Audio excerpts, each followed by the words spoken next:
Welcome back, everyone, all you wonderful humans. How's it going? Say hi in the chat. We are here live. We're gonna get into some remarkable portfolio design with XD today. We are here with Tony Grant. Everyone do an applaud emoji. Welcome him in for our second day. I'm very excited. We have people in the chat. We have Voodoo Val hanging in. Uh, always supporting us. Lindsay Palmer, hey, how's it going? Stephen Underwood, Uma Korn is back. Lots of friendly faces, friendly names, and I'm so excited for another stream today. Umacorn, hey, how's it going? I like your wave emoji. Very fun, very fun. Let's take a quick look at what we have planned for today. It's a lot similar to what maybe we saw yesterday. So we're over on the right here, right there, web app design with Anfernee Grant, Tony Grant, as he goes when he's not in the digital universe. And then after this stream, we have the Adobe XD Daily Creative Challenge with Howard Pinsky. So definitely something to look forward to right there. I hope everyone's feeling the energy and doing good. If you are on the YouTube live page, go over to behance.net/live. That's the chat that we're looking at. You can ask us questions. Just have a lot of fun. We'll be diving into all of it, and we're just gonna have all these positive vibes for us. Tony, nice to see you again. How's it going? Going good. It's going good. Good to be back again. Just looking forward to this second half of this portfolio build in XD. Yeah, me too. Nice.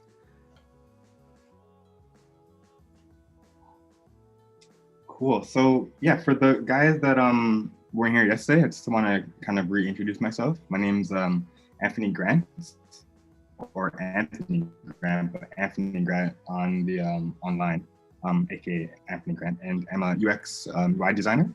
And I kind of just want to talk about where I'm from. So as Drake would say, I'm from, or he's from the Six, which is where I'm from. But for the rest of the world, I'm from Toronto, Ontario. And again, I've been designing for about a decade plus. And again, if you guys have, if you guys notice these icons, then you pretty much were in the same boat. And it's been like a privilege to kind of been working with these amazing tools, and RIP to this guy right here. So, and today's agenda is again going to be a portfolio design, where I'm going to kind of walk through the ins and outs of designing a portfolio and kind of going through like the interactions for today's agenda. And the things that we're going to cover is the homepage, a project page, and if time permits, maybe an about page. But I really want to focus on these two bits right here and kind of just work through like the interactions.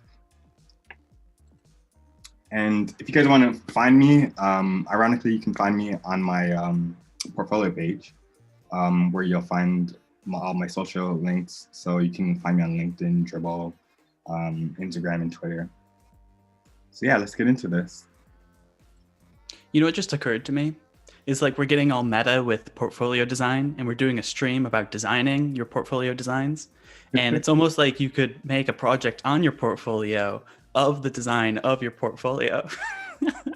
Exactly. Cool. So yesterday we kind of left off with this design right here. And you know, as like any designer, I'm not gonna leave it like untouched. So after like the stream, I kind of went back, made some iterations and just kind of fine-tuned some things. So as you notice, yeah, just to kind of give a brief overview. We worked on like the banner, really creating that banner from the thumbnail. And then also, actually, let me back up. First thing we did was create the homepage, right? And then we worked on the actual thumbnail itself, right? And then we worked on the actual portfolio case study page. So yeah, going from the banner to having a bit of context, overview text, and then some kind of showcasing like the client, the roles, the deliverables, and like the CTA. And then from there, we touched on some kind of graphic to kind of give like a quick overview of this project, right? So in my mind, this would be like either like a video that can be looping, or it could be like a static image. And I kind of just added, again, I went back yesterday, kind of added these reverse lines just to kind of bring forth like a bit of the branding to this entire page. I like those lines that you added. They look good. Yeah, I think they look pretty sweet too. And then, yeah, we kind of touched on the about section. So after giving like an overview of the actual product, case study, then it would be nice to kind of have like an about section of the actual client.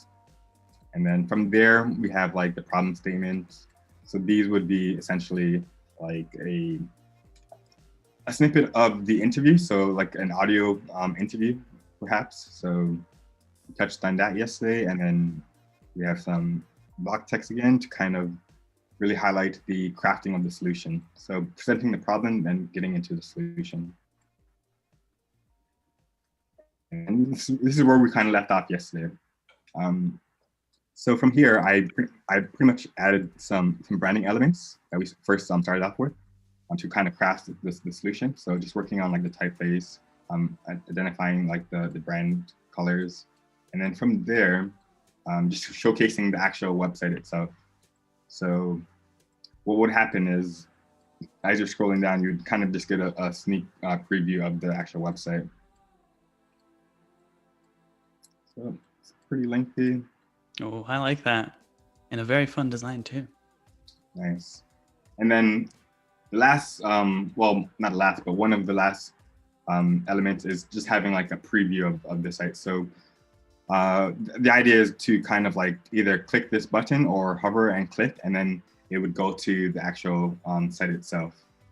After, you kind of tell your story, like give like the overview, present what the company is about, the problem, and then the solution, and then at the end of it, kind of allow your user to actually see the working live site, right? And then if you do have some numbers to kind of back up like the rationale and the decisions that you kind of made throughout the entire case study, it's kind of nice to kind of show the before and after or the actual result of the actual design. So these are some like fudge numbers, but the idea is to kind of showcase those. Oh, you fudged the numbers? Oh no. Yeah, it's not the numbers, but just for this purpose. But this is such an important aspect. Like if you are showcasing work and do have ways to measure the impact of your design work, like that is the best story you can tell to anyone that doesn't really value design, is that, hey, good design will improve your business. Showcase it, show it off, tell that story. It's one that a lot of designers don't do. So it's a great way to stand out. Exactly. And then for the overall site itself, I have like a final CTA. So here is this kind of like, again, a part of this whole portfolio is to kind of inject a bit of personality into it. So what I would imagine, again, through some interactions, we can pretty much hide this text right here. And on hover, it would hide the text. So it would reveal the text and then reveal the GIF background. So for both of these guys, so it's pretty much like a yes and no scenario. If you enjoyed like this case study, get in touch. Or if you want to see more, click this button and it'll bring you to the next case study. And again, the idea here is, again, to kind of inject a bit more personality. So it's like, oh, you scrolled this far. Did we just become besties? Not exactly, but cool enough to connect, or not. You want to see more type of thing. I love this. More portfolios need to be playful like this. I think it's so fun. I like how besties is in bold. It's like, that's gold. It's gold. Yeah, so that's kind of like the overview of what we kind of left off yesterday.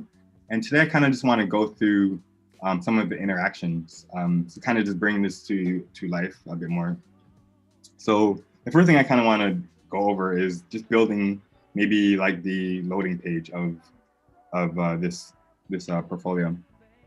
And what I did in ahead of time, I kind of got all of this working in terms of let's just go to the layers right now. I'll show you what it looks like. So every word is pretty much what I kind of want to accomplish is some type of reveal effect with these letters. So you land on the page, this gets revealed in and then fades out and then goes to the home page.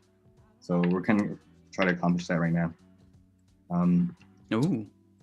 So some auto-animate going on here. Get some typing action. We're going to be using a lot of auto-animate to kind of achieve this effect. Sure.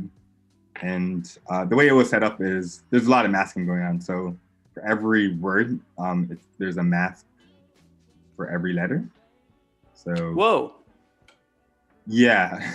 Wow. It's a bit intense. I didn't want to do that. I kind of, again, did it behind the scenes because I didn't want to like bore the viewers with like me just, going and cutting every word out. So I kind of just made sure this was ready. So every word is kind of set up in that scenario. So yeah, you have like that situation going on. So nice. It would be cool to have a plugin that just did that for you, separated it all out. That would be really, really nice. That would be pretty dope. Okay, so I'm just going to duplicate this right here and create like the beginning state. So I'm going to grab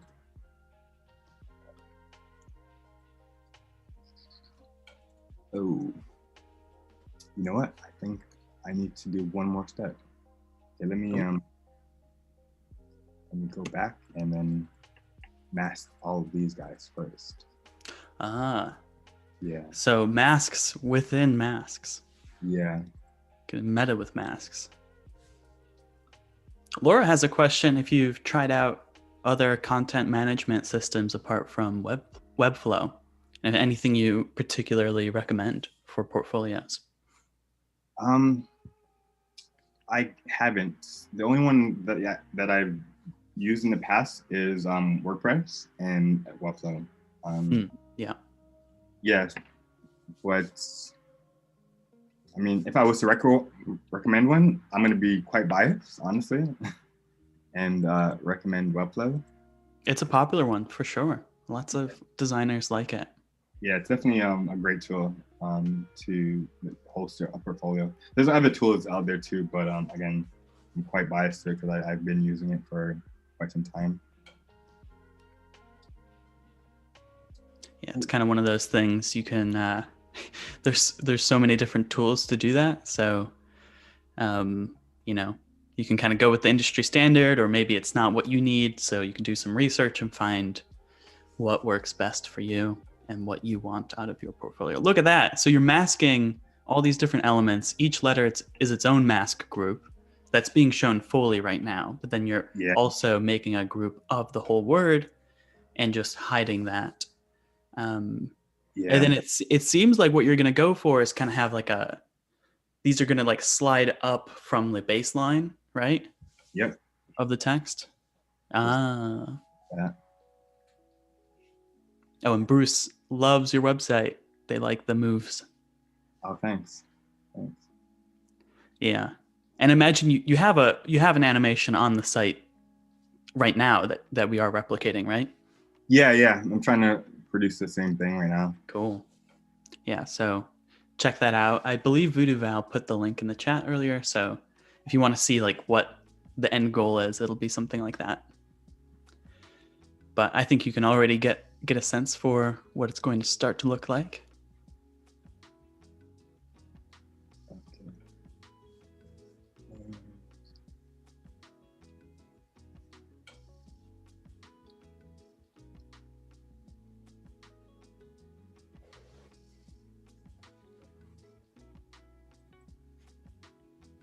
Oh, you know what? I think I messed up. I might have moved the entire thing. So let me just go back. So I gotta double click and then move these guys individually. So I'm just gonna do it through the layers. It's a bit easier. Let's use this guy. Nice.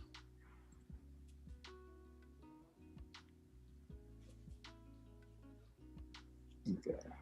Boom. And Raphael is asking if your website was done in Webflow. Oh yeah, it was. It was. It was. There you go.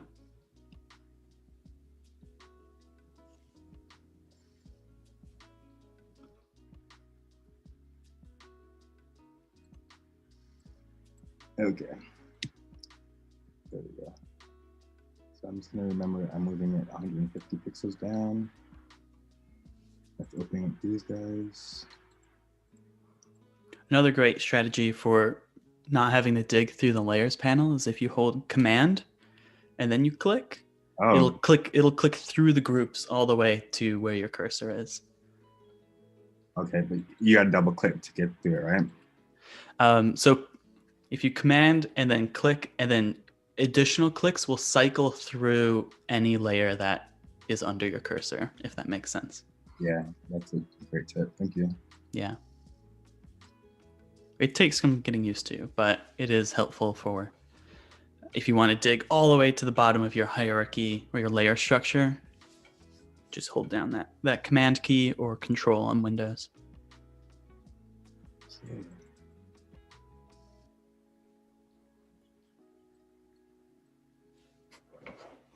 Okay, so.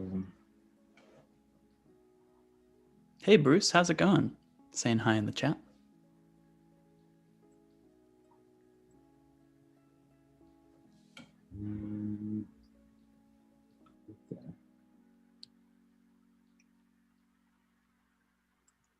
Okay, sweet. So now they start off with completely black screen, and then it's going to magically roll in. Sorry, let me just push this down a bit.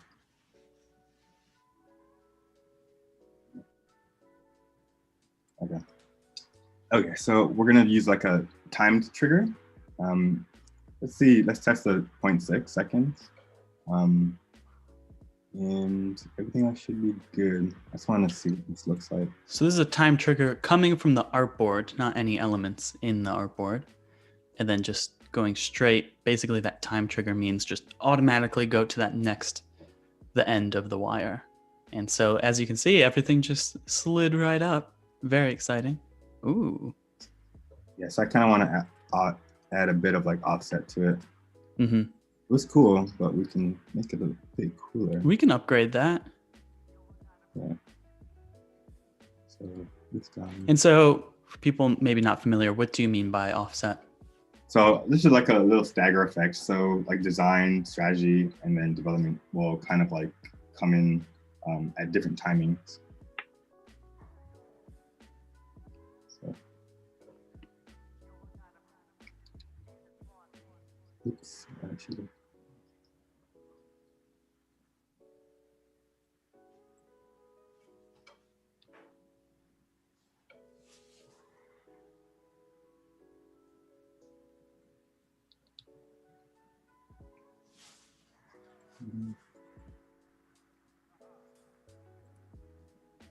And so basically with this mask, what Tony's doing here is he can move these elements further away from the mask, where the mask bounds are, which is that tiny that light gray rectangle in the artboard.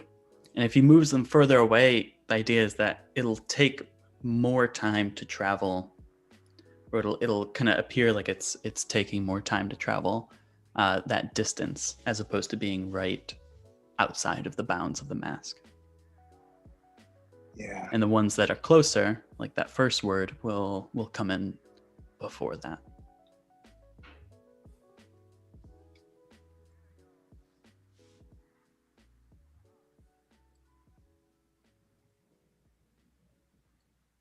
Okay, let's see. Oh, I messed it up. I keep deselecting it. Sorry. Oh, it's okay. This one, this one, this one, this guy, this guy. Okay. So I'm just gonna push it, let's say, 65. And let me grab the elements.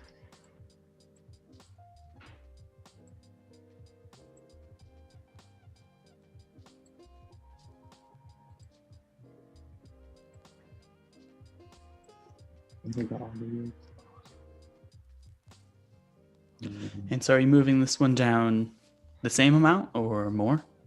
Yeah, I'm just gonna try to do the same amount.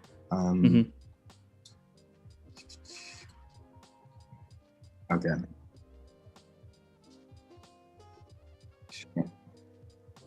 Okay. Okay, so that should be good. Yeah, that should be good. And I'm gonna test that again. That's good. And yeah. Oh, so I like that.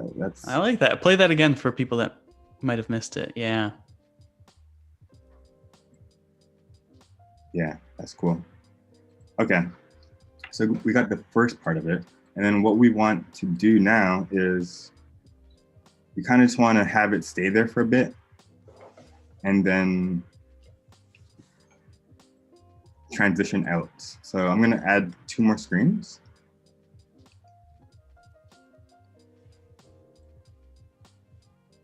So this one, I probably need a bit more room.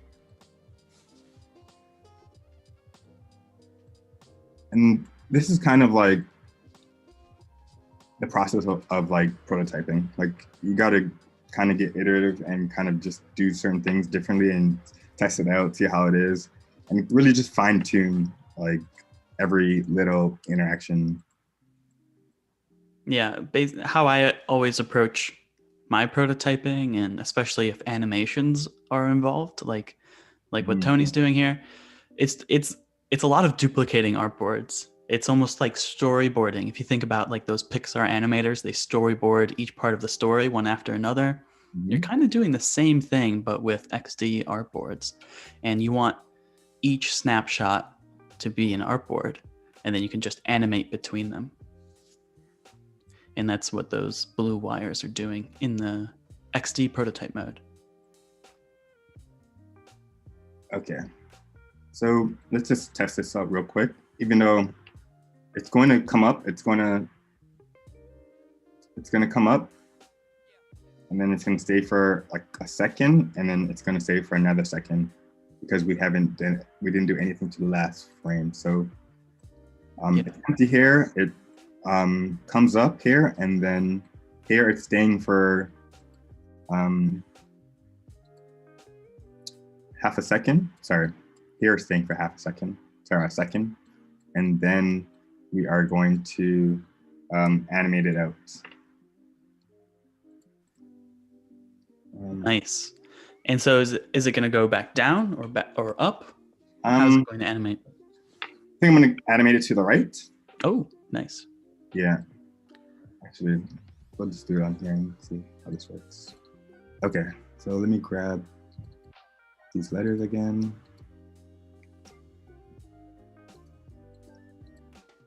And I'm going to select this guy, select this guy.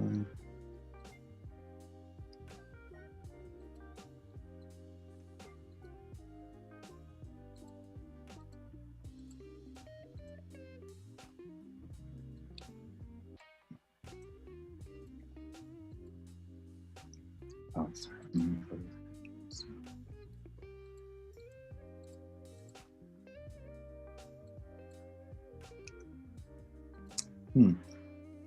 I'm getting tripped up. It keeps selecting the mask instead of, okay. I feel like if you try a command click right on one of the letters, but no additional clicks, you should get. Yeah, it keeps, let me just try this. Command clicks it, but then when you hold shift to. Shift and then command click again. Yeah, no, it keeps clicking. Oof. Like, okay. Like I don't want to, I mean, I could just move it individually. don't want to do that. It's easier to do them all. Yeah, okay, but I'll just do that.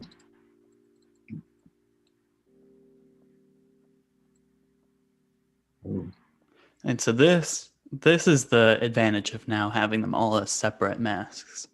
Yeah. You can move them all out of their bounds. Yeah.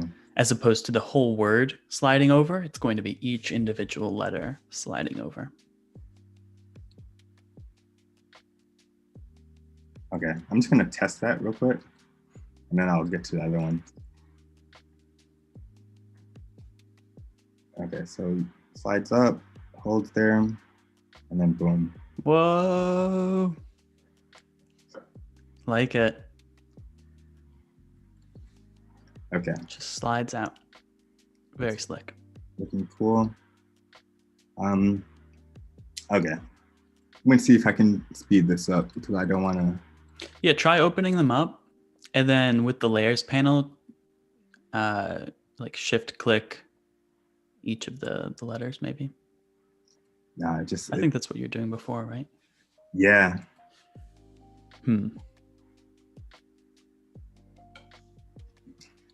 So strange.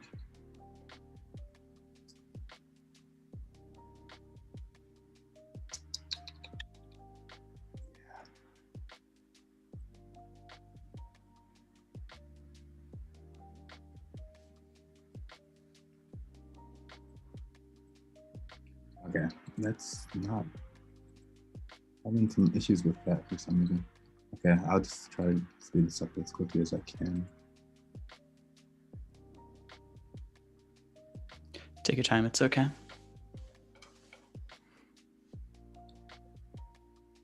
Okay, cool.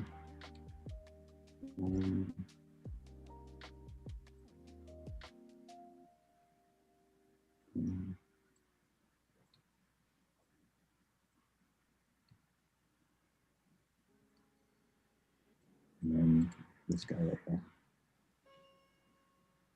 Okay, so let me just test that one more time. Just want to make sure it looks good. 2 words down. Almost. Okay. Slides in. Sweet. I like it. Pretty slick. Just one more. Okay. Okay, let's open up these guys.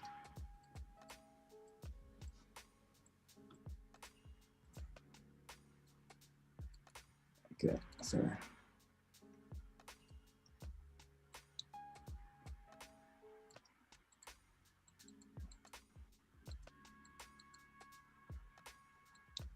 I'm just gonna use the command to click through.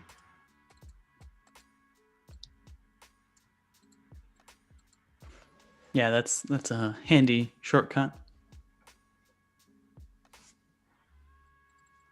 It's helpful if you have maybe elements hidden other elements too, not just for groups, but if you have maybe like a rectangle covering another element, you can use command and then click and it'll cycle through all the layers that are under your cursor.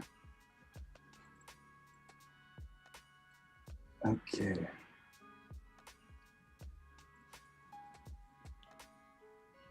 And I like how you're keeping this animation swift and fast, right? It is a loading screen, so you do want to bring them to your content, right? Right. But at the same time, you're kind of adding a little pizzazz while you're there. Exactly, and it's just like a short introduction to like what I'm about. So that was like the idea behind it. So let's just test this out one last time. Cool. Boom. And then from there, kind of want to go into the home screen. And how we're going to do that is we're just going to hook that up again. So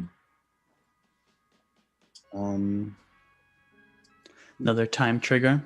Yeah, another time trigger. We can leave it at 0.6. And let's just test that out.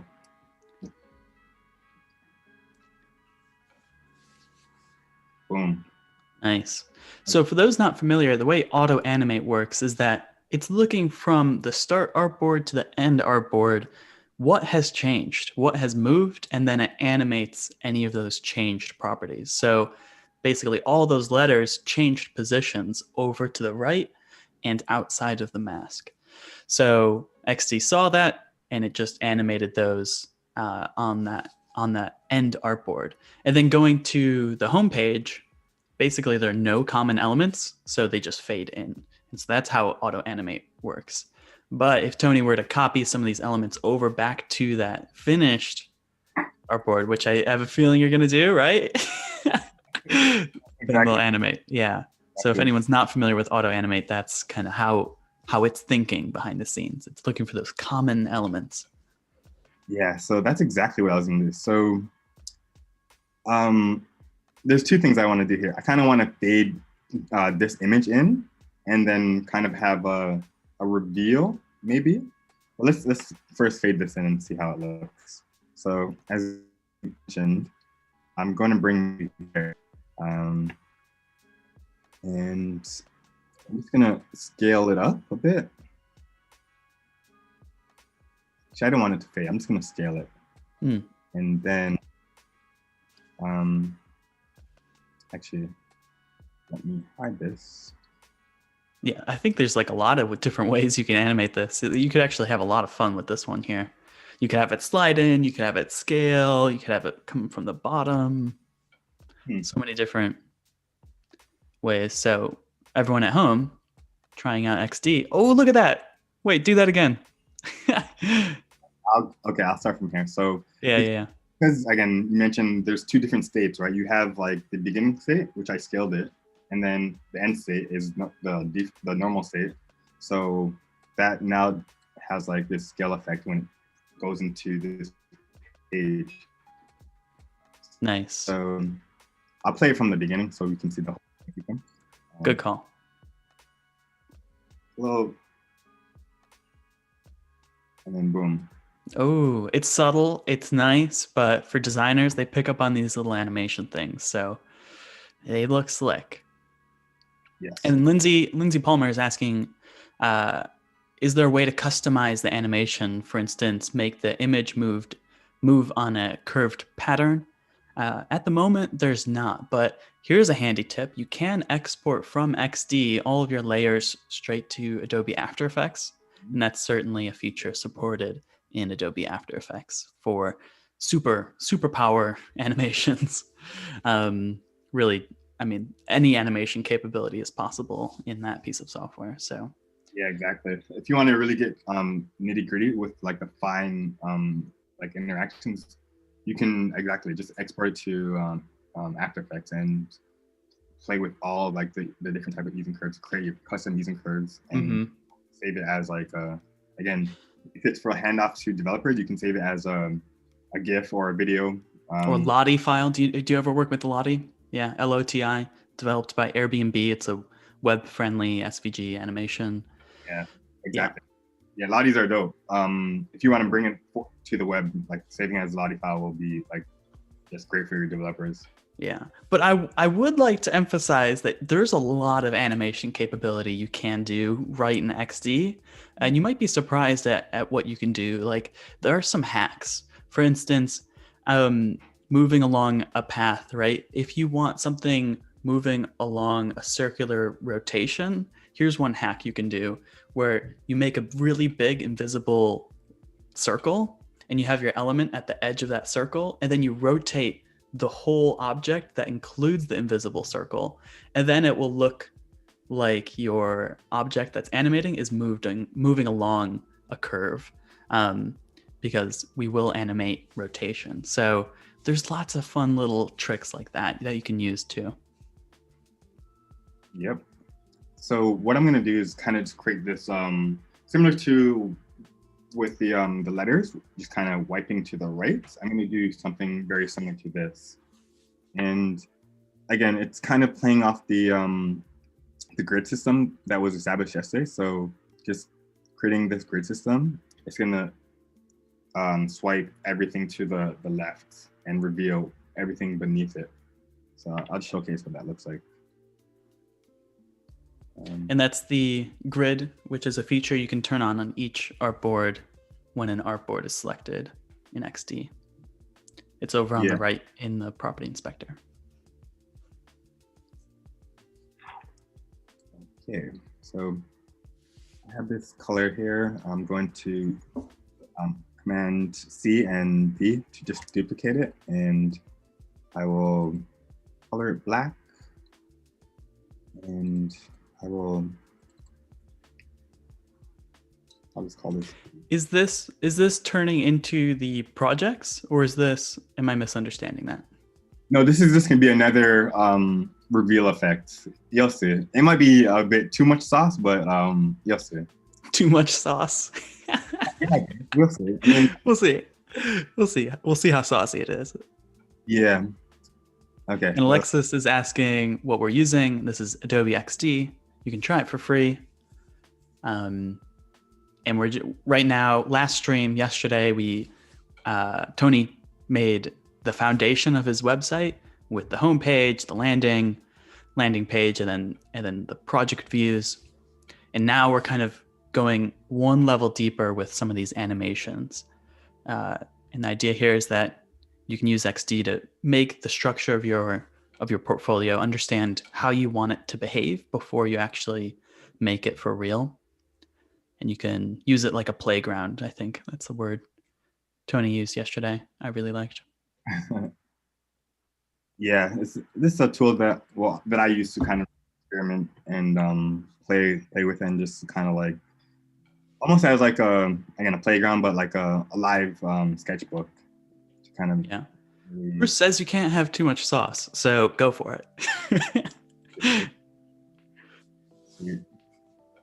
And also, hopefully, Ben, that answers your question, which I see you just asked as we were explaining the playground thing.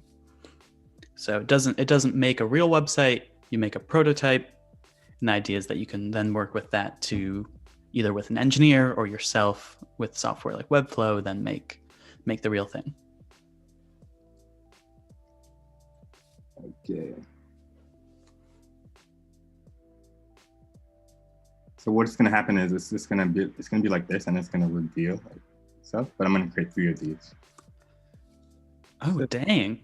That'll be cool. It's kind of like these red shutters. If you think about like shutters on a window that are like sliding. Yeah, exactly. Right? Exactly. Oops. Sorry. I clicked too deep. So, yeah.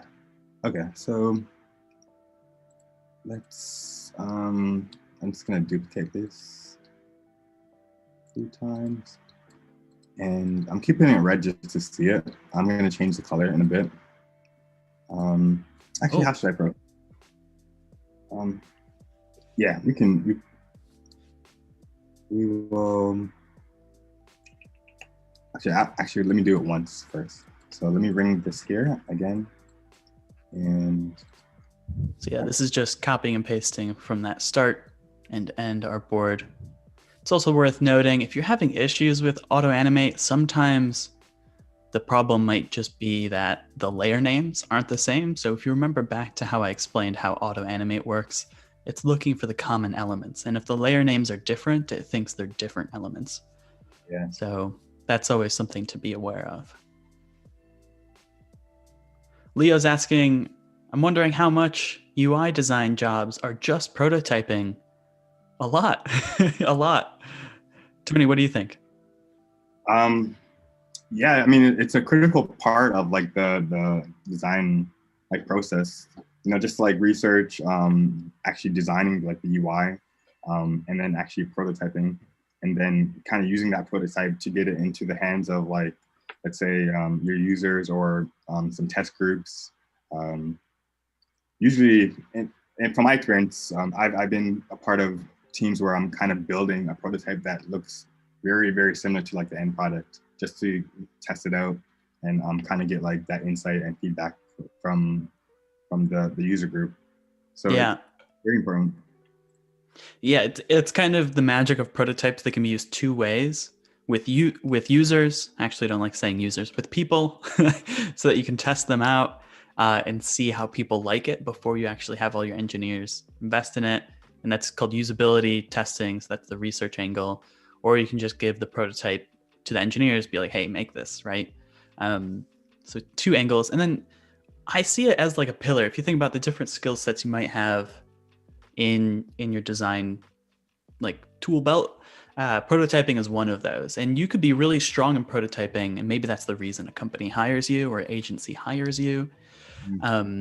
Or maybe your pillar of strong suit is in research, or maybe your pillar of strong suit is in like product strategy and business. So, as a designer, you can be, they call it T-shaped, where you have a broad skill set in all of the different, the tool belt items, right? Like research or strategy and prototyping. And you can be deep, really skilled in just one of them. And that's a fairly successful way to show yourself to companies as how you can bring them value.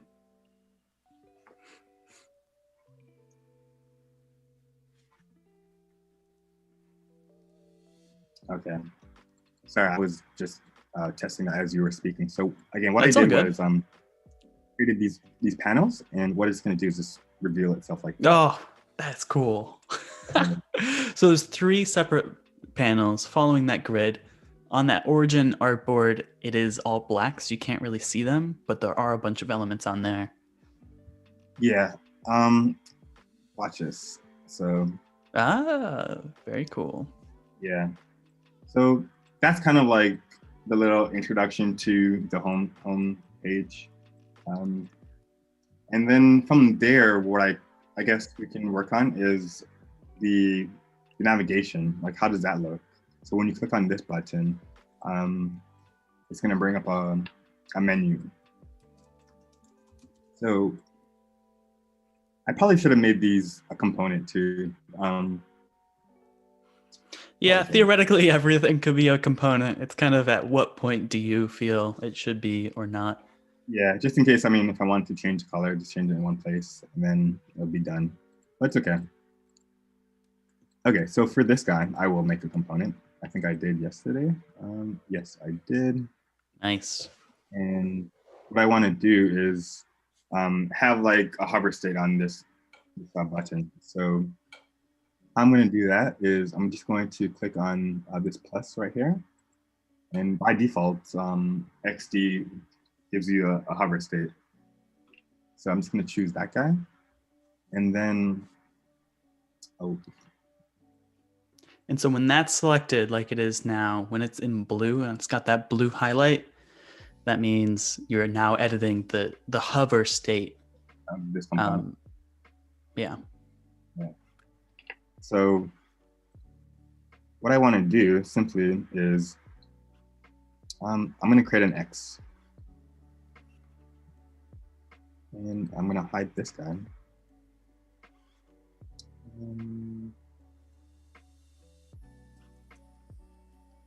See how this looks first. That's going to be fun. It should be cool. And then the last piece is to, switch it back. There you go. And let's just see how this looks. So on hover, boom. Sweet. I dig that. So behind the scenes, XD is actually making those states and wiring it. See these wires, this blue one hanging off? XD made that when you created that plus to create the new hover state for you. And you could make that yourself and in that right panel, dictate those things yourself. But just to get people started with the hover states, it makes it very easy. Exactly. I'm going to change like the duration of this. So in here, you can, again, change like the type of trigger. So from hover to drag, tap, or key gestures or voice. I'm going to keep it as hover and keep it as auto-animate. And there's different ones you can choose to like transition, scroll to previous artboard. There's a whole bunch. Audio playback, speech playback. That's what I worked on the XD team. Nice. Those are my favorite. Great. Yeah, speedy animations are generally the way to go. Yeah, and then you have access to like the type of easing. So what that means is like it's pretty much like a time frame of how quickly that animation will happen. So it will start off either slow to fast, or fast to slow, or slow, fast, and then fast.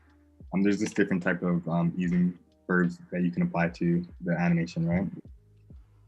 But And those are used in different scenarios. So yeah, generally, if something's leaving the page, you kind of want it to start slow and then like go quickly out. But if something's entering the page, you kind of want it to enter fast, but then kind of slowly settle into its position. There's a lot of videos and reading that you can do. Just look up animation easing, and you'll get better videos with high frame rate examples where you'll see what is actually going on. But it's another tool that you can use in your animation toolkit.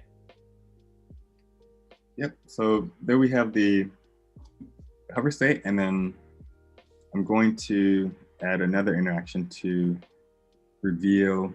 Actually, let's design the menu first. Yeah, good call. And then Also, Voodoo Val is coming in. Feel free to keep working as I'm talking. Voodoo Val is coming in with another question. What's the standard skill set a UI/UX designer will typically have? We talked yesterday about whether you should code or not, but often people only prototype. That's the question. That's the first half of Voodoo Val's question. What's your take on it, Tony? What skill set? skill set for a UI designer? Yeah, UI/UX. I mean, it ranges. Yeah, it does.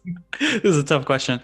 Yeah, like you can be well versed in like research as a UX designer, right? And that's all you do. It's just like a lot of research from like user interviews to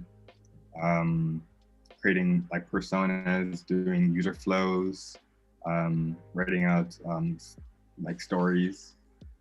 Or on the more other side of the spectrum, like if you're more focused on the UI aspect of a product, it ranges from like just focusing like strictly on the UX or the UI. So that's like visual design, again, prototyping. What else? Doing Prototyping, visual design is another pillar of that. I mean, you could go as far as like the front end coding of it, right? It's kind of the furthest designers usually go in the coding realm. yeah, I think that's I think that is the furthest. That's like going to like the North Poles. Like you won't find too much people there, but it for me personally, I enjoy like being able to like code. Again, it just kind of brings those designs that you work on to life. Yeah. But I think lots of people call themselves generalists and have skills across the board. Yeah. And everyone should have skills across the board. If you think about the design thinking process, right, and you kind of see those different steps, like a designer should have skills in all of those. Whether or not you want to specialize in one is up to you and up to the type of jobs you want to get. Yeah, or at least know about it at the very least, and understand like the entire process. But I guess to answer your question in short, just do what you feel that brings you the most joy, right? Like I personally love to like prototype. I love working on the visual aspect of design. I love understanding like the problem and the UX behind it as well. But I really enjoy just like working on the visuals. It brings me a lot of joy when I get to do that. Okay, so I'm just gonna work on the menu now. So it's gonna be quite simple menu. Again, I'm gonna kind of utilize these 3 columns. And let me just grab this text here. And I will change that to black. Actually, let's see if I might want to utilize some of the styles that we created yesterday. So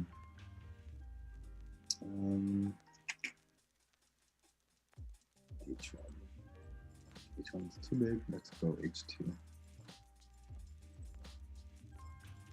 Yeah, H2 is good. And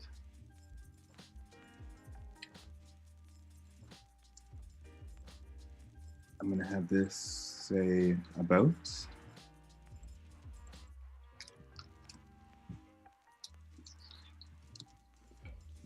And these are the pages of your website, right? Yeah, these are going to link up to the page of the website. Nice. And let's grab this guy here. Move that to black.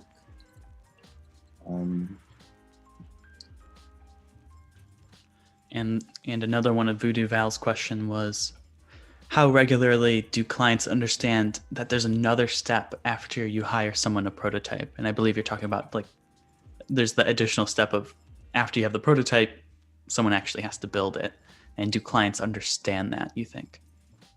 I think, yeah, I would say they do.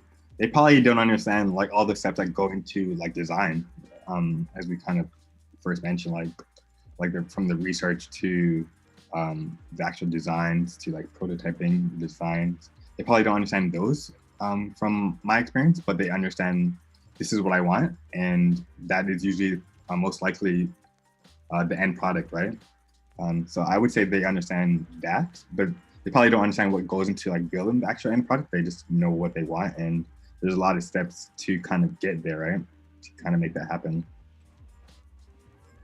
I love that answer.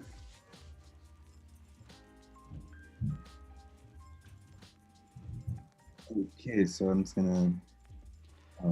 Nice. And then About. behind. Is this menu structured in that three column grid like the other parts? Yeah, it's gonna. I'm just trying to think how I want to reveal it.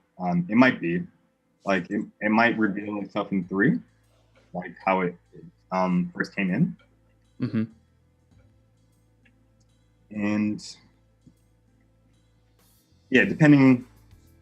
Yeah, I don't want to say too much on the homepage because I kind of want to get to this bit. Yeah, definitely all the magic is happening there. Yeah, so I might just keep this a little easy. Yeah, but as long as you have the bones, right? The different pages that it can access. Yeah.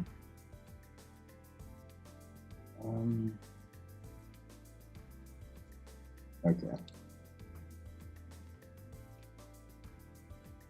Yeah, I'm not gonna go overboard with it.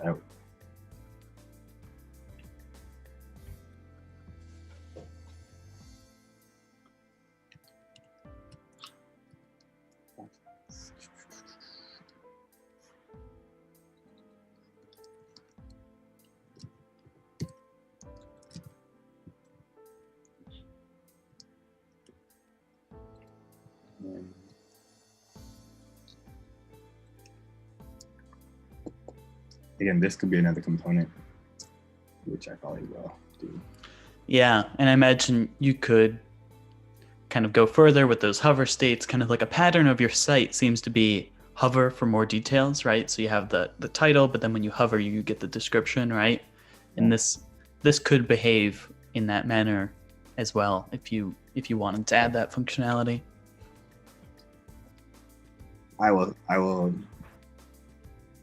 do that. Yeah, so, not that you have to, or yeah, but it's definitely something we should do. So yeah, let's make this a component. And there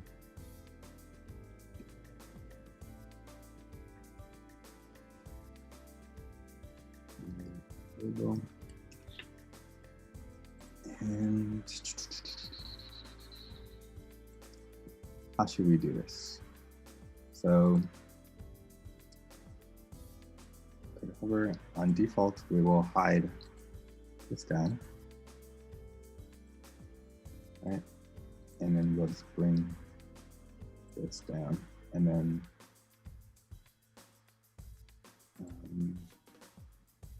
hover, we will bring this up. Oops. Get my layers.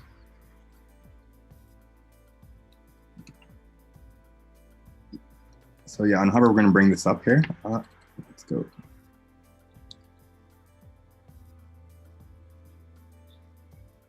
Yeah, that looks good. Let's just test that out. Oh, actually, I didn't hook it up. My bad. So I think you need to change the state to the default state, and then you'll be good to go. Oh, let's see. Oh yeah, sorry. I was in the hover state. Let's do that again. On hover, let's reveal the text. Nice. So it goes up, and then the text has room to rise and shine. Yeah. So here, grab that text, and then bring that to 100%. Okay, that should be good. And let's go back to the default state and test that out. Boom. Ooh, I like that. Yeah. And Okay. it feels like it's really responding to you as you kind of move. That's what's great about some of these animations. It feels responsive. Yeah. There's one thing I want to do to this. Let's just try it. I kind of want to actually, yeah, let's just try it. I kind of want to throw in like a little highlight to the words. Oh. And introduce the secondary palettes of this portfolio. So, which was simple yellow. So I'm gonna do that.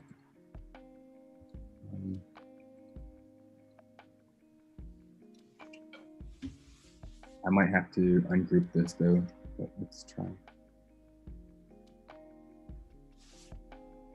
Yeah, actually let's ungroup this and try that again. So I'm just gonna right click and ungroup the component and then rebuild it and then make it a component again. Okay, so.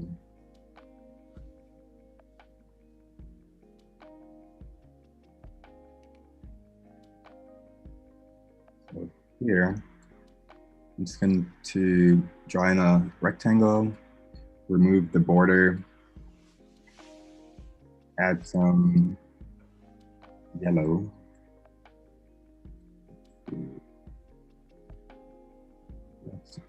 Should be fine. I'm going to change the background color to, let's try,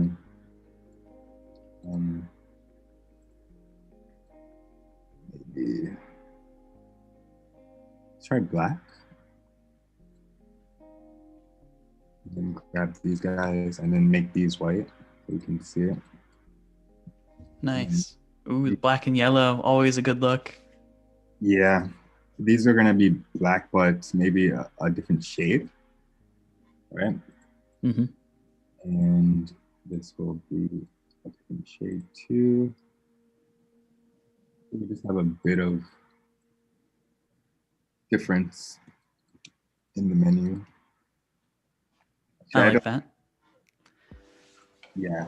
Leaning into the 3-column grid that Exactly. I feel like it's just a common theme of the whole website. It's just really strong use of the 3 columns. Yeah, that was like the idea, to kind of really emphasize that. And okay, so what I want to do on hover is just going to reveal and then change to black. So we will do that. Actually, let's just center everything. Cool. And I will make this a component. And in half an hour, we're going to be looking at today's artist spotlight. So everyone be looking forward to that in half an hour. I'm very excited to look at Ansel's work, and we will dive into that in half an hour. So stay tuned. Sweet. Okay, so got the component here. Let's change the default state. So here we want to just have this like that. and change the opacity so it's hidden. And then on hover, we are going to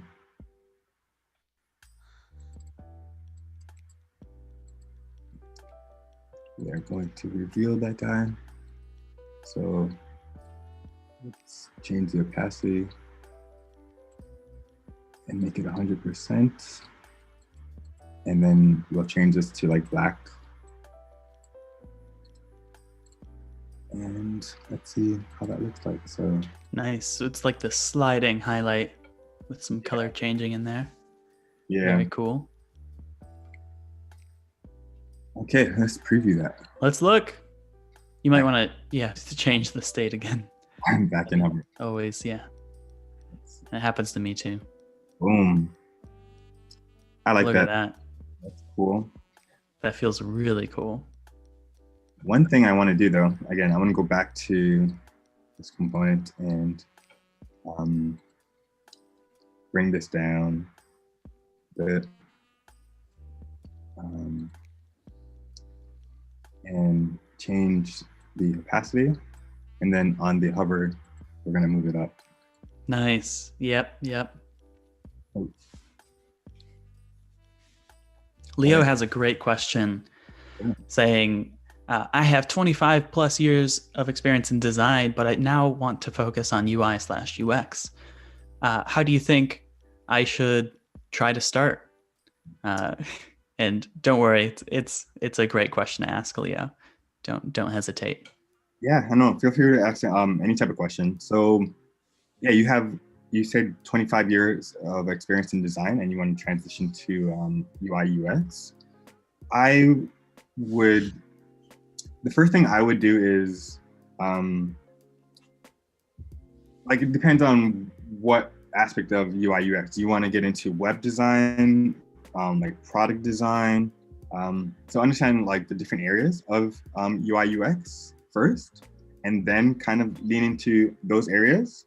And then from there, again, there's different aspects of those areas. So is it, you want to do more of the UI or more of the UX? Or even like I should mention too, like even mobile, which is another thing, like just strictly mobile is another thing that you can focus on. But understand like which area you kind of want to focus in, and probably ask yourself, what do you find yourself gravitating the most? What do you find yourself liking the most? Do you like, let's say, the interactions on your phone, or do you like interactions on the web? So if you kind of understand which direction you want to go in, and then from there, just kind of focus on whether it's the UI or UX, it would kind of steer you in the right direction. But in terms of practical advice, like start just building things, like start building websites, start building mobile apps, like personal projects. And a good way to start, honestly, is to reproduce some of your favorite sites, right? Get into like XD and reproduce, like, let's say the Apple site or any site, the Adobe site, or any site that you find interested Or in. any app, right? Yeah. Or any app, exactly. And just reproduce them so you can get familiar with like the entire process of creating an application or a website. And then from there, you'll find certain things that you like or dislike about the process of building into things that you like. Yeah, that's how I started too, recreating things that I liked or redesigning them to change it to be the way that I wanted. And Leo, you have a great beginning, 25 years of experience in design. You have the toolkit, bringing in the UX side. Look at that animation. Everyone appreciate that animation. So cool. But just to finish that thought, you have the toolkit for solving problems in a visual capacity. It's now just expanding that. It's not just a visual capacity. It's beyond just graphic design, right? Expanding that now into, you have interaction and digital compute power to help people solve the problems that they have. And that's an amazing power. And you just got to think, like, how do you want to harness that and make those projects? Yep. So yeah, right now I'm just going to create the other label for this. So what I'm Cool. doing is going to the different states and changing everything. Yeah, bringing this over to the second and third Yeah. columns. Yep, And yep. I will get rid of these guys here. Oswaldo has an amazing question. How do you consider how do you ensure that your designs are accessible? You and also saying that I read accessibility might be important. Accessibility is so important. I love this question. Oh, this is the best. Yes, so important. How do you, Tony, make sure that your designs are accessible and easy to read? Yeah, so XD has a tool for accessibility. I don't have it installed here, but I can't remember the name of it. But it pretty much checks the contrast of like say your color treatment if it's passing against accessibility like laws or standards. So I use that when I'm using XD to design, and then outside of that, I use like external tools to kind of just test again websites, for instance, seeing if anything passes or fails. But it usually starts the design tool. So XD has. Yeah, I'll put a link. It's called Get Stark. Yeah, exactly. Getstark.com. Yeah. I'm not sure if it's that, but I put a question mark because I'm not sure. But Stark is the name of the plugin. Oh, .co. Thank you, Voodoo Val. It's a great accessibility focused suite of plugins, and that company is doing so much to give designers the tools that they need to design accessibly, and it's such a huge thing.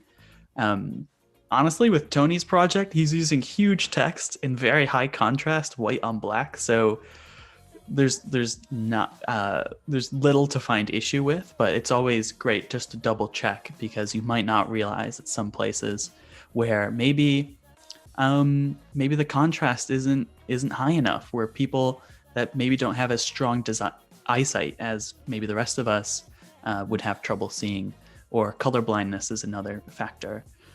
So great things to be aware of. Which also ties into another question someone was asking on how do you choose your colors, because color has such a big impact on accessibility too. Lots of great color exploration options. How do you choose your colors, Tony? I use external tools again, like Cooler for one. Mm-hmm. And, Yeah. just like grabbing colors from images. Depending on what I'm designing, right? I would like grab like colors from the images to kind of create like a theme. But it usually starts when I'm like creating like a mood board. Like grabbing a whole bunch of like images to kind of create that mood, and then sourcing out colors from there is kind of how I usually start. That's a great way to start. It's just kind of mess around with your palette, see what looks good. Lots of great tools out there. You mentioned Cooler, which I think has been renamed to Adobe Color, which is a great one of Adobe's offerings. Sweet. Okay, so that's the second guy. I'm just gonna get rid of this guy right here. And have this lined up and do the same thing for this guy. And then we're gonna move on to the next part of this.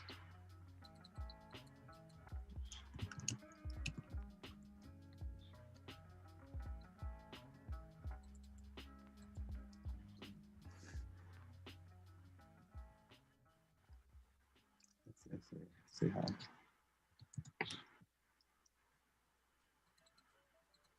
Okay. Actually, sorry, let's change it in the other state. So I go back to the hover state, changes to contact, changes here. And then as I go into default, just grab the text here and oops, actually, let me just hide that real quick. And change it. Okay, I think that should be good. Boom. Very exciting. Boom, A boom. fully interactive menu with hover states and all. Sweet. Okay, let's fix the alignment of that. And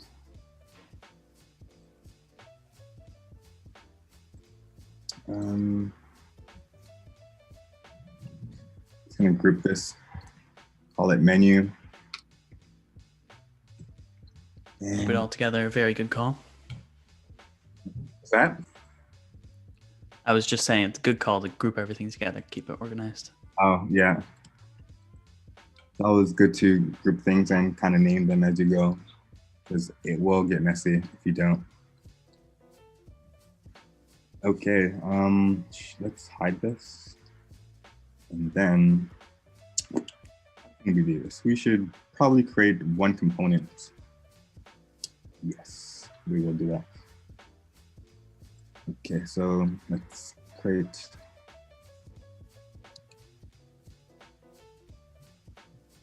Let's grab this guy and we'll grab our menu. So let's rename this to like button. I'm gonna bring this up here and just have this hit at 0. Nice. And make a component out of this. Ah. So you actually won't need that second artboard. You're just putting it all together into one component. Yeah, yeah.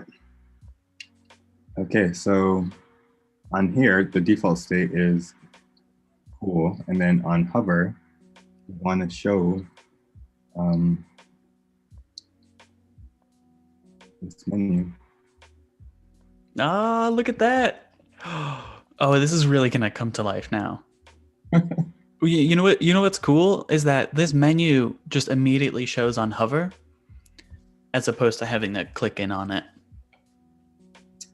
Yeah, actually, yeah. Let's see how that looks. Or I think it's kind of neat. I mean, that's one thing about prototyping. Like you can test and iterate. So on hover, it's gonna show up. But let's see how that actually looks. So let me come out of the. Yeah, and there's a few ways you could do it. You could do it so that you have the click and then the click after the click, then it comes in, or you could just have it come in on hover, right? So many different kind of ways you could do it. And then you have to click out of it perhaps, or, lots of different ways to do it. Sometimes you don't know which way works the best. And at that point, you just kind of, you make the prototype, you give it to someone, and then you see if it confuses them or if it makes sense. And that's kind of how you can make a decision as a designer. It's like, how much does it make sense? Exactly. Okay, so I got that guy. All right, let's bring that back up.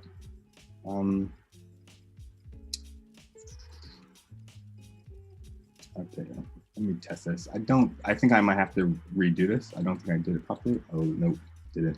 I'm still back in hover. Okay, let's go back. Almost. There. It can be easy to lose track of what state you're in. And then you do need to make sure that the menu items are inside the component and not outside of the component. Yeah. Okay. Oh, they are. All right. Yeah, they are. Okay. But it's just that you have two components, so it gets really confusing really fast.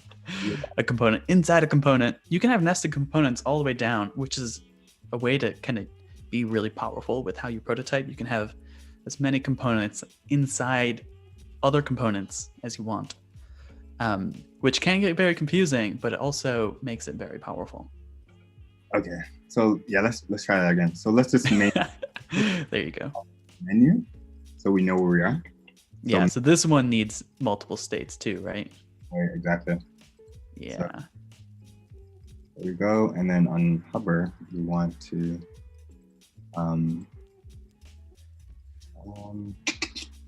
yeah, let's grab this guy.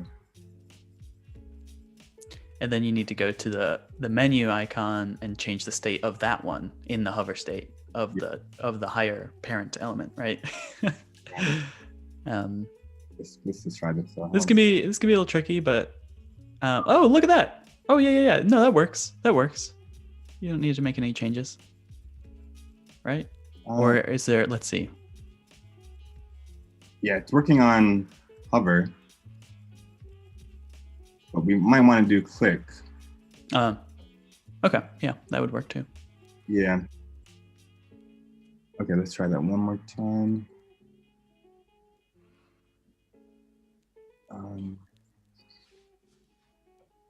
Oh, you know what? Delete this. You could undo that and just change the trigger from hover to in prototype mode. If you undo that, and instead of having the hover as the trigger, just change it to tap. That might work. Yeah. No, I'm thinking instead of having it as a component, it might be easier to just maybe have it as a separate screen. Yeah, that could work too. I would be able to control it a bit easier. Let's see. Yeah, I'm going to try that instead. Yeah. Marsha says, I am so confused. It's okay. We're getting nitty gritty into the XD magic with components in the different states. Yes. Yeah. So it's okay if it's a little confusing. Sometimes you really only understand it when you're knee deep actually in the design, in the artboards yourself. But they're great. They're great to like work through because understanding these quirks, understanding how you want to lay out your project all become important. And we're working through it together, even if we have to do things slightly different ways. Yeah, this will be a lot easier. So if I just click this guy and then it goes to this screen, that would be so much more easier in terms of like understanding what's going on. So let me just make that a bit more, I guess, intuitive.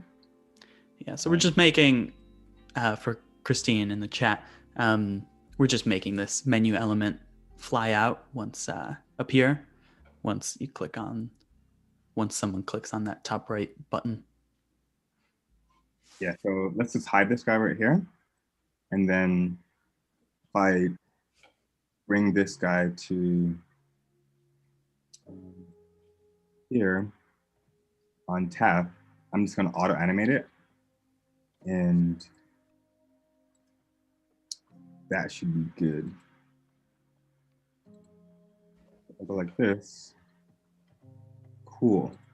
Then now, if I want to hide that, I'm just going to go back here and it will hide it.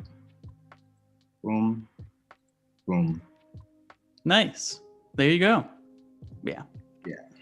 That's definitely a little bit easier than working with the states sometimes. Yeah. I mean, you could work with the states, but it's going to get like Inception. Yeah. We're going to get really, really deep. Okay, so from here, okay, cool.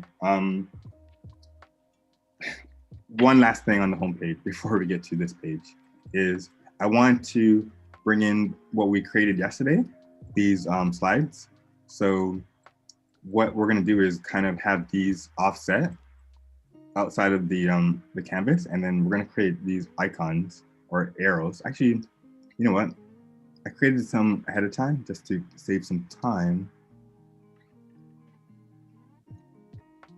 So these arrows are going to essentially move in these thumbnails, or sorry, these case studies into the fold, into view, and then from here we can click on this guy into this project right here. Okay, so let's do that. Yeah. Some people might call this your call to action. That was a word we talked about last time. The kind of the main thing that you want someone to do is go to those buttons. Maybe not. That might just be like a control, actually, not a call to action. But yeah, either way. Okay, so I'm going to I'm going to put this on this board too, so they're consistent. Let me just hide this real quick and paste them here. And I will bring that up again, actually. And let me move that beneath. Okay, cool. Yeah, I'm not gonna focus on I was gonna do a little micro interaction here, but for the sake of time, I will skip that.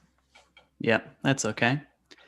In 8 minutes or about 9 minutes, we'll do our artist spotlight, look at that for 10 minutes, and then we'll jump back to Tony's screen to finish it out for another 20 minutes after that. Okay, sweet. So what I'm going to do here is bring this all the way to the edge. And just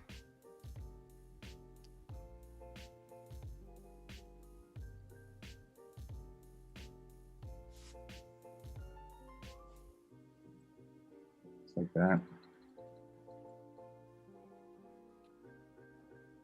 And I'm going to create another artboard.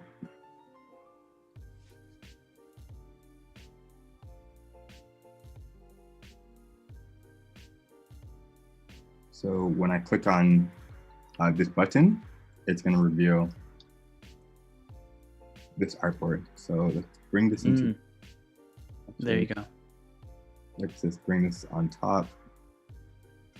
Again, you could use like the shortcuts to that, but. And so this is really just navigating across the pages, kind of doing a similar thing as the menu's doing, but kind of bringing it a little bit more out front. Yeah.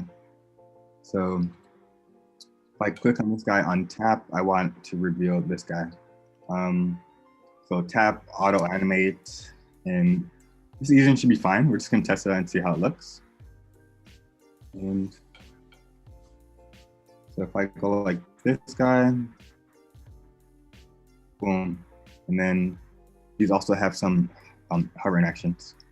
And let's do the same. So for this guy, let's wire it back here so we can go back. Nice.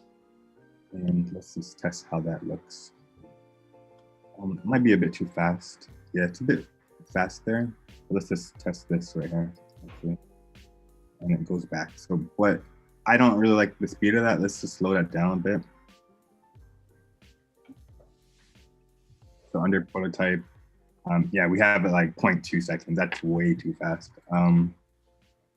Let's try 1, right?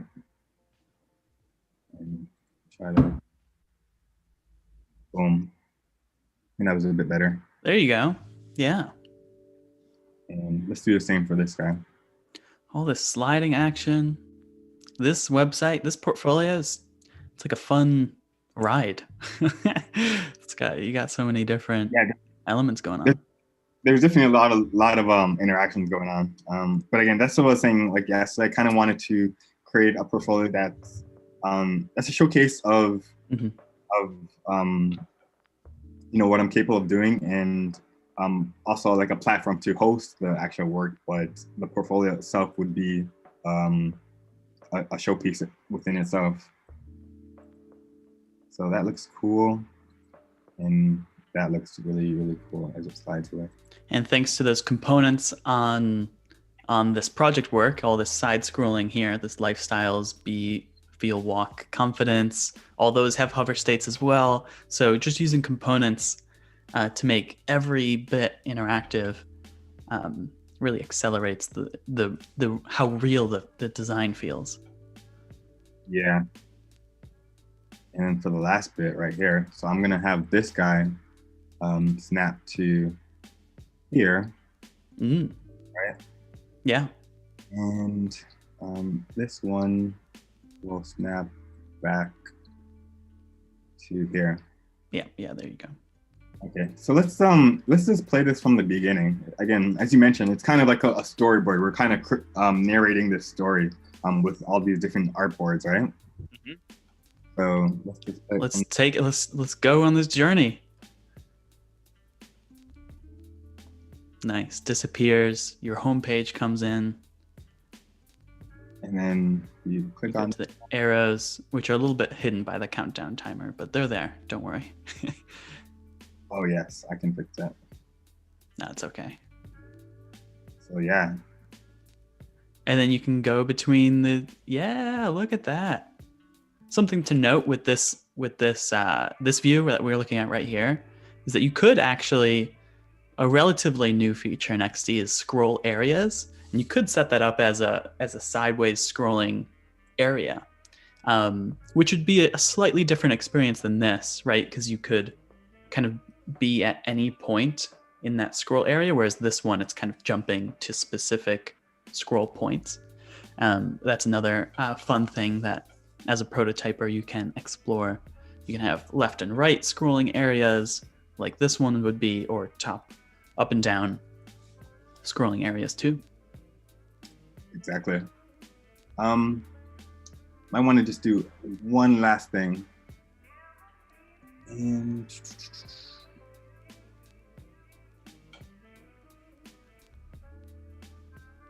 okay, let me just hide the menu. It's in the way a bit. So I'm gonna group again all of you guys, and I'm gonna call it main.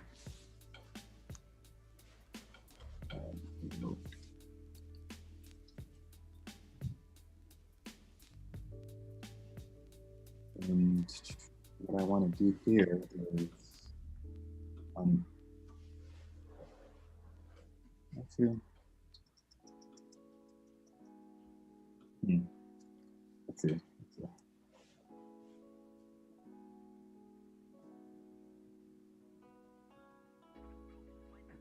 On here, I kind of just want to scale this back. Yep. Let's see how that looks. Okay. Let's take it for a spin.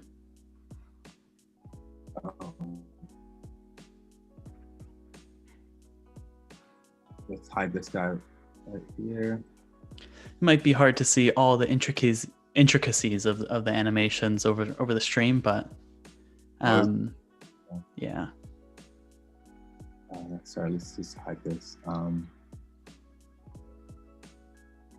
This guy, and let's kill this, kill this, kill this. Bring this back up, bring this back up, and bring that back up. Okay, let's try that again. So yeah, as you click, it goes away. So yeah, those elements almost look like they're kind of like going backward in Z space almost. Yeah. Yeah, that's slick. I like that. That is jumping. Ooh, that's cool. I like that. Yeah. That looks good. Okay, sweet. I think that's cool.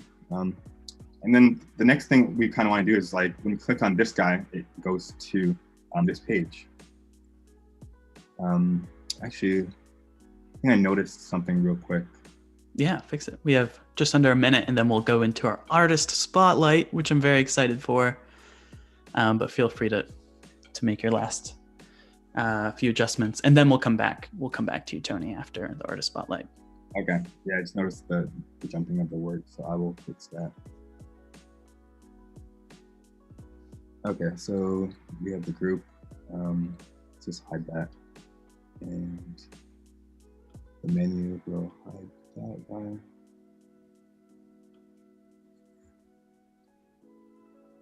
Let's bring that back like that. Okay, cool. Nice.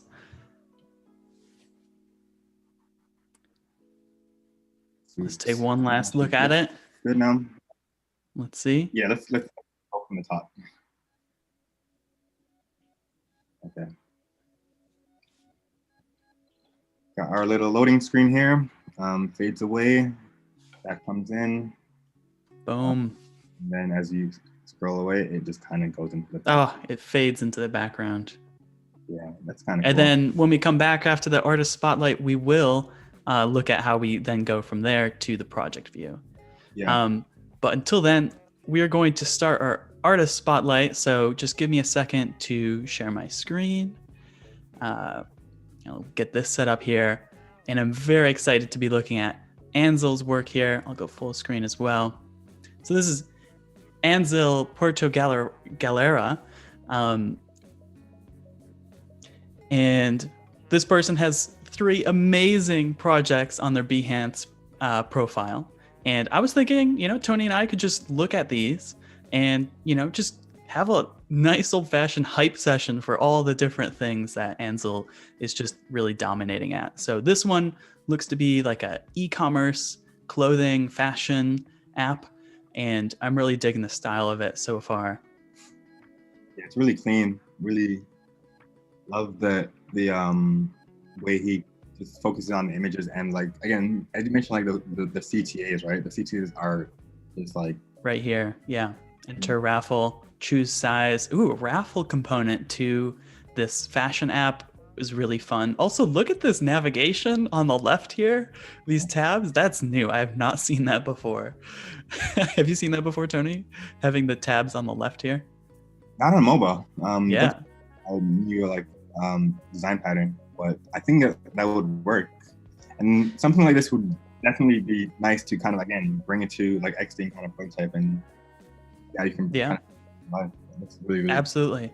And just as like a portfolio piece, like showcasing, remember we saw this with Tony's work, having some context, having an overview for the project, and then diving into the specific designs. First, let's delve deep into mobile app assets and its current, assess its current state. I dig that. Very cool. So this is what this person redesigned from. So you can notice it was kind of cluttered before. Oh my gosh, they really brought it up to the next level with the redesign. Loving the new look for sure. Yeah, it's pretty dense in the old one. But look, they kept the side navigation, which was pretty fun. Look, and they give a rating, 2 stars, only rated 2 stars in the App Store. I love that you bring that research into that as well, because kind of like Tony's, right? You had the percentages of like what the design looks like. I could almost see you could have the redesign, and then you could show like, we went from 2 stars to like 5 stars because of the redesign. That's a great way to show your value. And they have more context and research in here. Ooh, competition apps. Look, very clean. Great to include the competitive analysis. Definitely. User research. Well, this is very comprehensive. Oh, look at this. Tying in the user reviews from the App Store. I think that's always a fun thing to look at when you're approaching a design that's already live on the App Store. Just looking at the reviews, what do people think? You'll oftentimes like see very angry people in there, and you get some fun perspectives. Oh, and some personas. Look at that hoverboard. Very slick. Sweet. Let's scroll. Information architecture. This is very comprehensive. This is the kind of detail that hiring managers love to see in a portfolio, because they don't have to read all of it. They can kind of scroll through a little bit faster if they want. But if they do feel like going deep into reading about your work, they have that approach. And look, onboarding. Sometimes people always forget about onboarding. You've got all the steps. This is something we didn't really touch on this stream because we're designing like a portfolio, but any kind of app, right? You're going to want to bring someone on board, get them used to the interface, and having those steps is crucial, especially for an app like this. And I love these I love the countdown and the raffle aspect is so fun. There we go. This is the new, that was the that's the current. Sorry. And this is the new design. This is the redesign. Much cleaner. Having side by side the previous and the new versions. Oh, very cool. Very, very nice. Scroll all the way to the end of this one, and then we can take a look at one more project that Ansel has as well. We have some add to cart behavior.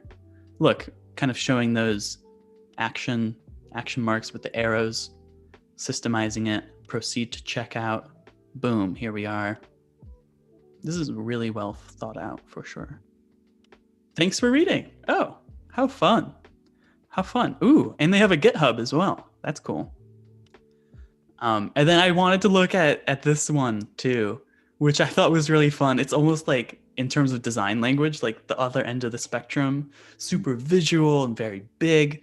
And it seems like this is a website for a game library UI design concept. And I saw this and I was just so intrigued by the visuals. Don't you think that's fun? It's really, really cool. Almost like, it kind of reminds me of like a Netflix library, right? Leaning into the awesome visuals that you get with these games. It could be so easy to kind of disregard those visuals and let them be more quiet. But Ansel decided to play up how illustrative, how fun the concept art for these different games is, and just go big.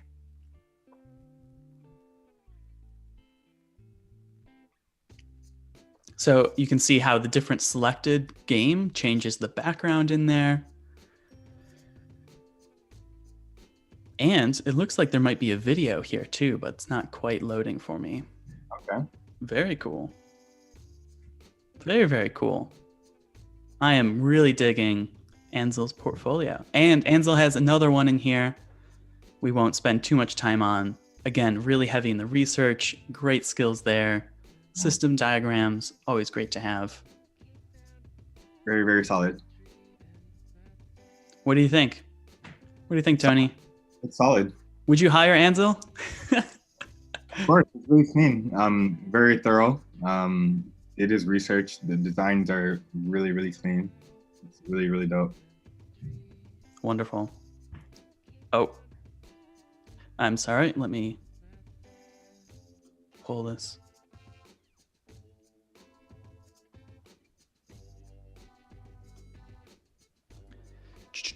Yeah. Okay. Sorry. Having a little bit of technical glitch there, but we will bring back this and then go back to Tony's screen.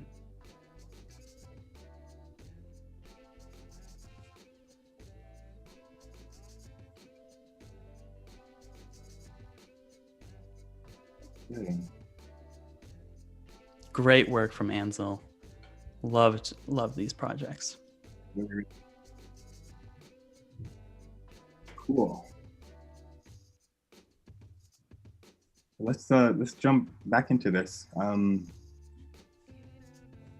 so everything's pretty much working now. We have like the loading screen, the home page working, the menu working, and now we're gonna kind of just get into jumping into like this project that we worked on yesterday into like the main screen. So how we're gonna do that is simply we're just gonna hook this up to this board that we created yesterday. Okay, so let's go ahead and do that.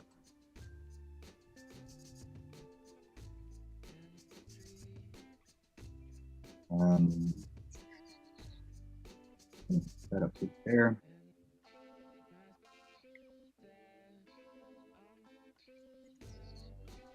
Okay, sweet.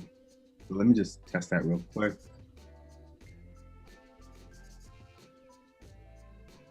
Nice. Cool. And then, boom. An idea is you'd build this out for each of the pages of your portfolio, but just for this stream, for this example, we're just doing the lifestyles one. Yeah, exactly. Exactly. So, kind of want to do a few things with this. Maybe like animate the banner. So as you click on from that the previous screen, this might kind of like animate in. So let's go ahead and try that. Okay, so. And Ansel, who we just looked at the work of, is in the chat. So Oh, wow. glad you're tuned in to hear all the compliments. That was a really, really solid case study there. Really great work there. Okay, so let me just I'm gonna group this guy right here, and I'm going to name it Hero Banner.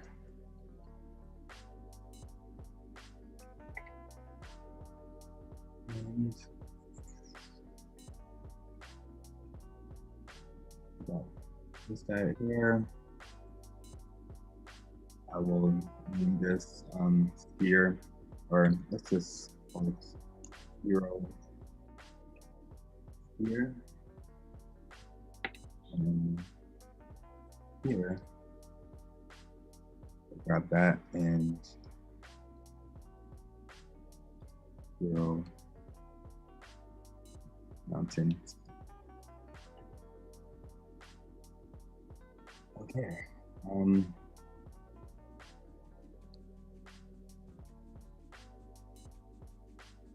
Okay, so I'm gonna bring this into the previous board so I can like just create like this next transition.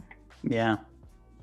There's a lot of, I mean, just the fact that you have all these different layers as being separate layers, the snowboarder different than the mountain, different than the text, really kind of gives you really fun flexibility with animating these that you don't get with just a static image usually. Okay, so how do we want to do this? So we're gonna just kind of like experiment and see. I think I kind of want to have this like fade in from the bottom. So something like that. And same with this guy. So fade in from like the left to the right. And then the mountains too, and kind of, well, we'll push it a bit, kind of create this subtle like parallax. Yeah, Marsha was asking about that in the chat. Can you do a parallax? And while you can't really do that on the scroll, you can't really pair parallax with scrolling, you can do it with these auto animations. It just kind of, it takes kind of tweaking the positioning of elements relative to each other to kind of nail that effect. But with some trial and error, you can get it pretty nicely. Look at that. Yeah, so I'm gonna just I'm gonna link this back to the home, and so we can just kind of like test it. So let's see how that looks. So we go from here, cool, and then from here, nice. Everything comes in very slick. You can scroll to see the rest of the project. Yeah. So let's create some like reveal effects as you scroll. And Like that. So what I'm gonna do with that is I'm gonna kind of group all these in a group. Yeah. Ooh, are you gonna do what I think you're gonna do with some sticky scrolling? Well, I'm going to do that with this bit right here. Okay. Yeah. Oh, I'm really, wait, I'm very captivated. This is gonna be very cool. That's all good. With this guy, I'm just gonna do like a real word real effect as you scroll. It's gonna nice. Oh, I dig it. Yeah. Yeah. So actually, what we're gonna do is create the boundaries first, and let's send this to the back. Let's bring it forward. Oh yes.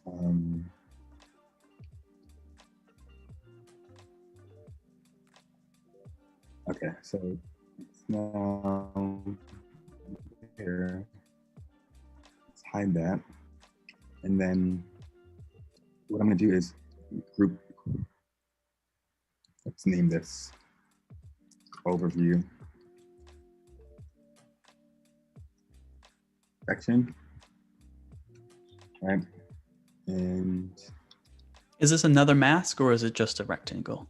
It's a rectangle. So what I'm gonna kind of like that rectangle is gonna serve as a trigger, the hover trigger, and it's going to reveal the text. Oh, that's clever. Oh, dang. Which is essentially a scroll-based trigger, but you're kind of hacking it by making the whole section a hover Ooh, I've never thought about that before. Some great tips coming in for scrolling based or animating based on scroll position by making a very large hover state. I really dig Yeah, that. That's a really fun idea. Just a big hover state. Because the cursor is going to be on the screen somewhere. exactly. Love that.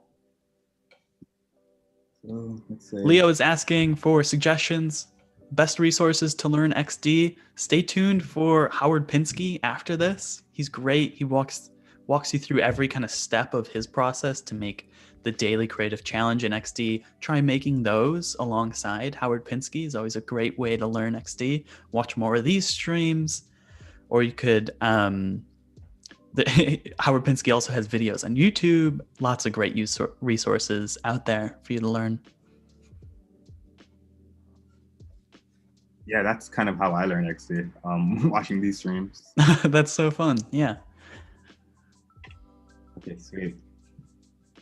Okay, so I have this groups, I have this groups, I have this section, and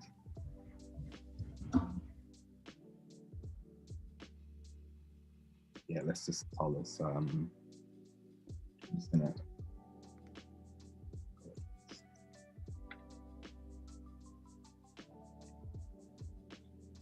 okay. And what I'm gonna do is,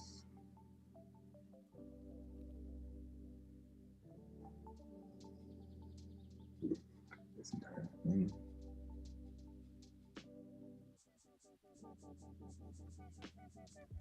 So now you've grouped these together. Yeah.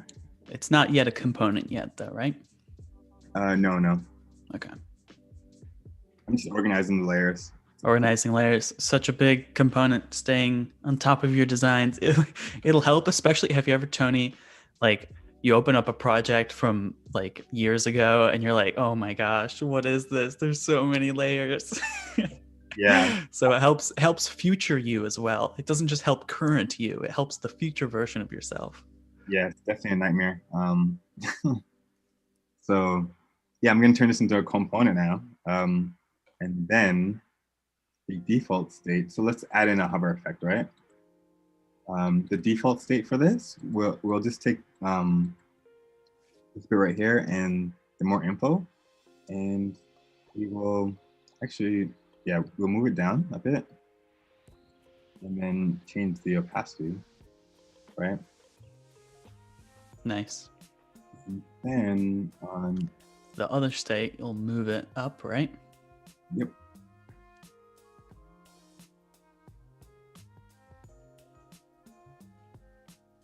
Making the music. Yeah, I love the background music. You know, it's just there subtly, just kind of like we're on an elevator, kind of grooving out as we design. It's better than elevator music, though. Don't worry, Paco. It's good. Paco's the one producing the stream, for anyone wondering. Yeah, but this is a great way to have that hover effect introduced on hover, and it's almost like a scroll animation. Boom. There you go. Oh, I love that. Oh, that's so fun. Yeah, that's so dynamic. That just like when you just, I can imagine being on this website and it would just feel fluid, you know? Yeah, that's pretty sweet.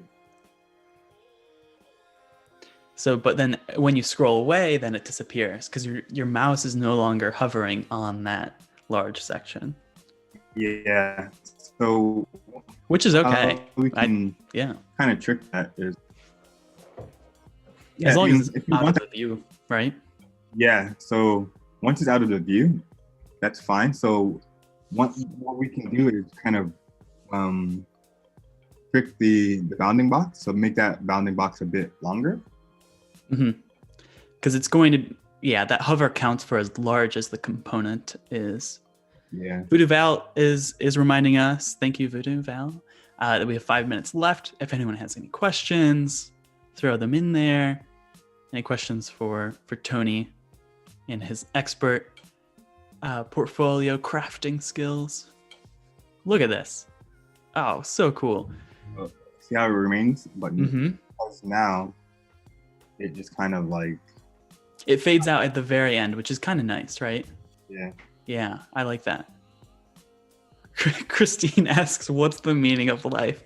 I don't know if we're gonna. Ali, do you have the answer to that one, Tony? The meaning of life? Yeah, the meaning of life. Lean into your passion. Oh, That's kind of what we're doing right now. Just kind of leaning into our passion. dang. That's my meaning. Into passion. I love that. Yeah, leaning into your passion, showing the world of your passion. Right. That's the kind of the purpose of a portfolio. It's like show the world your passion, Yeah. and that's going to be what someone wants to hire you. You know, they don't want to hire the website. They want to hire you and your passion. And so it's kind of the website's job to do your personality's justice. Exactly. So I'm going to create that same effect with this part right here. So I'll just probably give it that as a border and send that back a bit. And then from here, I'm just gonna actually. Nice. And then I think it would be nice to go through the whole site. Once you're done with this, go through the whole site once over, and we'll wrap things up from there. Cool. But no rush. You're good. Let's hide this guy right here. And actually, sorry. Let's hide this one. Ron is asking if you can do a page turn animation. I don't think you can quite do that in XD, but you can do some sliding, right? You can do some sliding and mask. You can do some mask animations, kind of like what we're doing, but 3D. Oh yeah, I guess you could use 3D. Laura is saying you could use 3D transform. Yeah, you can kind of.